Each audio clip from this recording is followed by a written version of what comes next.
Hey you guys, it's Professor Vitt. Welcome to paper assignment number one. A couple of important things. This paper assignment is worth 15% of your grade. It is due November the 9th, which I believe is a Monday. I'll have to check the calendar. Let me do that. Hold on just a tick. Okay, yeah, it is. It's on a Monday, so it's due on a Monday. So that should give you 2 good long weeks to write it, but I doubt you'll need all of that time. I always encourage drafts so that you know if you're going in the right direction. Again, this is worth 15% of your grade, and the length is 3 to 5 pages. A word about length.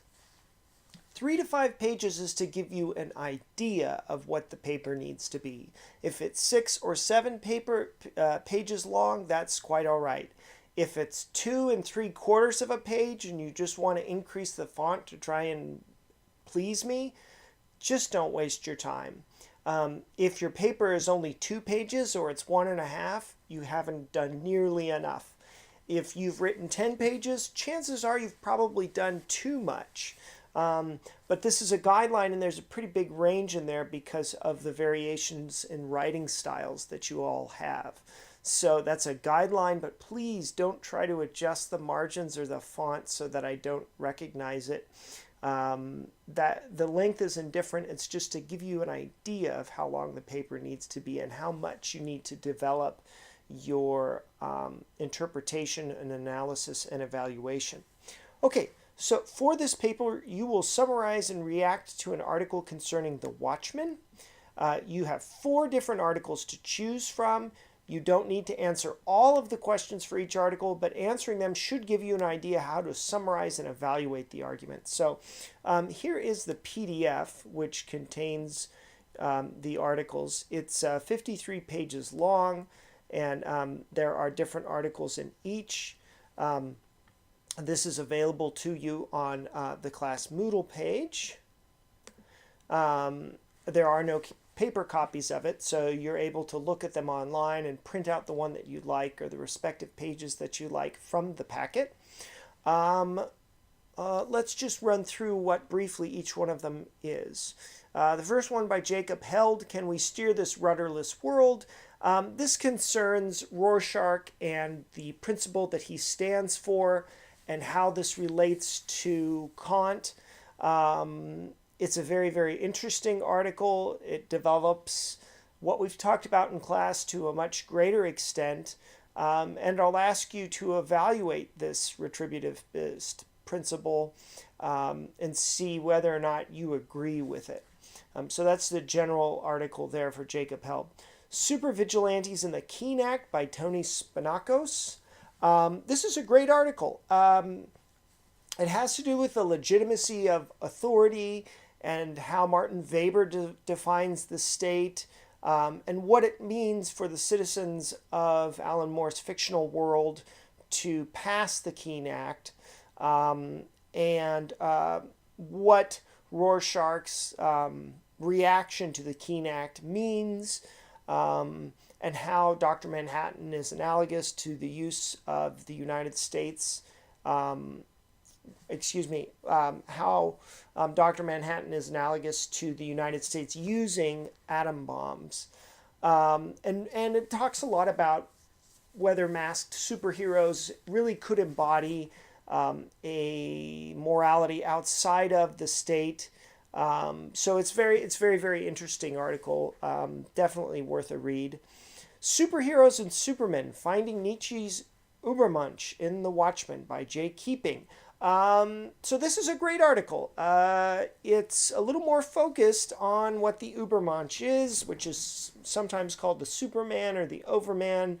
And he essentially tries to figure out if any of the characters in The Watchmen would fit the mold, as atrocious as that sounds, of an Übermensch, or whether they would meet some of the criteria for being an Übermensch.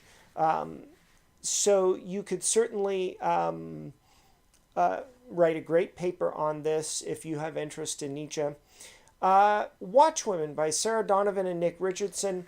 This is a great introduction to the Watchmen and feminism for you if you haven't seen any before.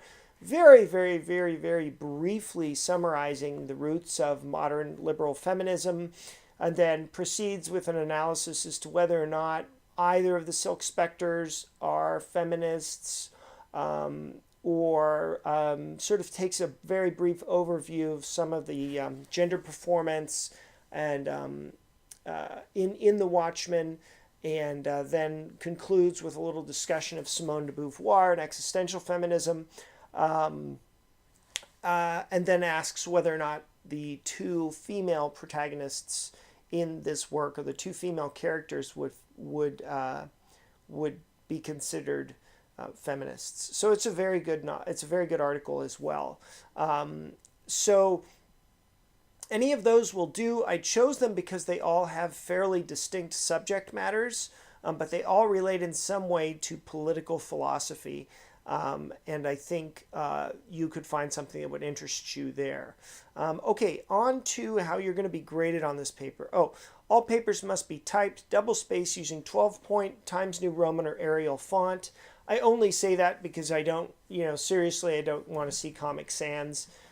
Whenever you turn in a paper, it should always be some sort of bland font, nothing Old English, or like I said, Comic Sans or Mystery Quest or something like that. You want it to be a little formal. This is the exact sheet that I'm going to use to grade your paper. So we have organization will be worth 25%. So you want to have a thesis statement that starts off your paper. The aim of this paper is to discuss and evaluate Held's article on the Watchmen. Then you need to have, after your thesis statement, you need to have a roadmap paragraph. So that's the first paragraph. So first sentence is your thesis statement. Then the very first paragraph that follows that sentence tells me what you're going to do in this paper.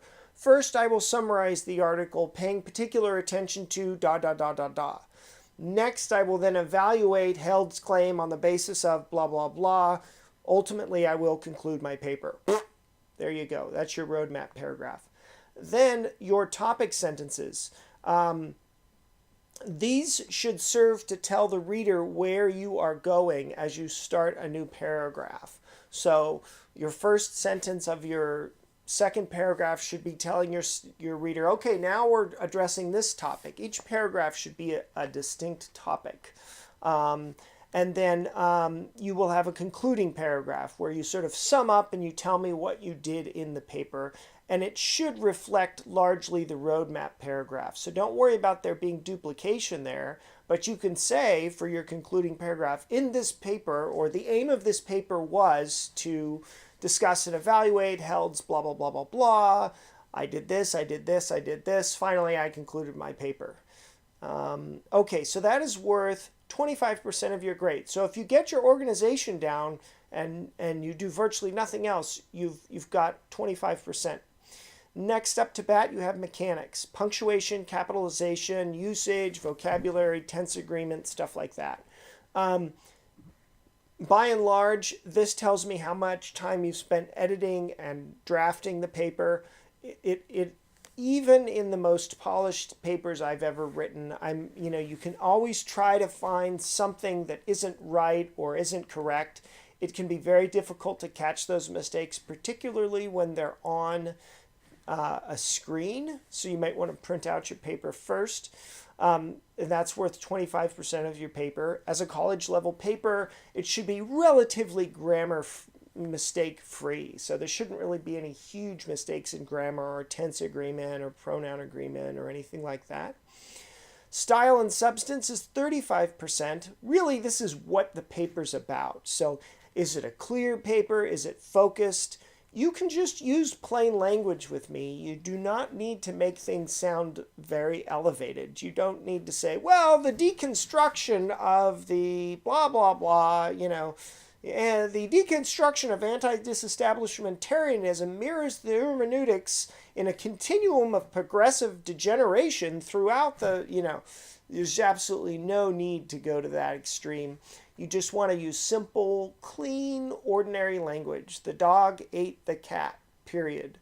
The dragon ate the dog, period. Something like that, right? You don't need to be fancy. You don't need to hit Shift F7 and pull up the thesaurus and come up with fancy names for things.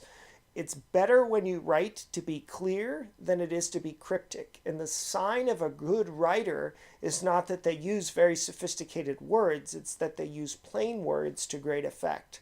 So my hope is that you're able to write cleanly and plainly and clearly so that people will understand you. And then sentence structure is a big part of that. Usually the simpler the better. Okay. And then lastly, 15 impact points. These are points that are added or subtracted to your paper based on three sort of related, sort of a constellation of families of grading. So rigor, how rigorous is the paper? How much did you really address or analyze what's going on in the article? Is your analysis closely connected to what's going on in the article and the Watchman? Have you supported your arguments? Have you supported the ideas that you bring forth, or are you simply assuming things that have no merit and basis in fact? And lastly, the mastery of voice, the consistency and proficiency of writing. So do you start off as Shakespeare and then at the end you sort of end up with, lit, tell, dog, ain't, no, problem, right? Is your paper a complete whole? Does it reflect a consistent writing style? So usually this means that you've done enough editing, that it all sounds like you. Okay, one thing I did not put in this, but it goes without saying because it's already mentioned in the syllabus. If you use an outside source, please identify it in quotes, cite it inside the parentheses, and then evaluate what you just quoted. Don't write a paper only using quotes.